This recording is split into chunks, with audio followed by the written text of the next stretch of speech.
Head massage చేయించుకోవడం వల్ల లాభాలు ఏంటి? హెడ్ మసాజ్ వల్ల అసలు యాక్చువల్గా దీనికి ఒక టైం పీరియడ్ అంటూ ఉండదు. కొందరు అడుగుతుంటారు ఇది నెలకు ఒకసారి చేయించుకోవచ్చా, 10 రోజులకు ఒకసారి చేయించుకోవచ్చా. దీనికి టైం పీరియడ్ ఏమీ ఉండదండి. మీకు వీలైతే హెడ్ మసాజ్ 2-3 డేస్ కూడా ఒకసారి చేయించుకోవచ్చు. దీనివల్ల మంచి బెనిఫిట్స్ ఉంటాయి. మీరు నార్మల్గా జుట్టుకు ఆయిల్ అప్లై చేసుకొని వదిలేసేదానికి ఒక్కొక్క స్కాల్ప్కి ఒక్కొక్క పాయ తీసుకుంటూ స్కాల్ప్కి ఆయిల్ అప్లై చేసుకుంటూ రూట్ వరకు పెట్టుకుంటూ దాన్ని చక్కగా బ్లెండ్ చేసేసి మసాజ్ చేసుకునే దానికి చాలా తేడా ఉంటుంది.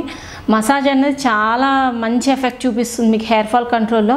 ఈవెన్ స్ట్రెస్ అంతా పోతుంది కూడా. మీకు బ్లడ్ సర్క్యులేషన్ మెయిన్ ఇంప్రూవ్మెంట్ ఉంటుంది. ఒక్కొక్క స్ట్రోక్ ఒక్కొక్క విధంగా ఉంటుంది కాబట్టి మీకు ఆ బ్లడ్ సర్క్యులేషన్ కూడా బాగా అయ్యి హెయిర్ ఫాల్ కంట్రోల్ అయ్యేదానికి కూడా మంచి యూస్ఫుల్ ఉంటుంది హెడ్ మసాజ్ అన్నది. మీరు ఇది వీక్లీ వన్స్ కూడా కాదు, వీక్లీ ట్వైస్ చేయించుకున్న ఇబ్బంది ఉండదు. చక్కగా ఈ వీక్లీ ట్వైస్ చేయించుకొని దాన్ని hair wash next day complete hair wash చేసినప్పుడు మీకు చాలా మంచి రిజల్ట్స్ ఉంటాయి. ఈ హెడ్ మసాజ్ చేసేటప్పుడు కూడా ఈవెన్ డాండ్రఫ్ ఉందనుకోండి, డాండ్రఫ్కి సంబంధించిన ఆయిల్స్ మిక్స్ చేస్తాం. ఇప్పుడు నేను ఇందాక చెప్పిన టీ ట్రీ ఆయిల్ ఒకటి, నీమ్ ఆయిల్ ఒకటి మిక్స్ చేసుకుంటాం.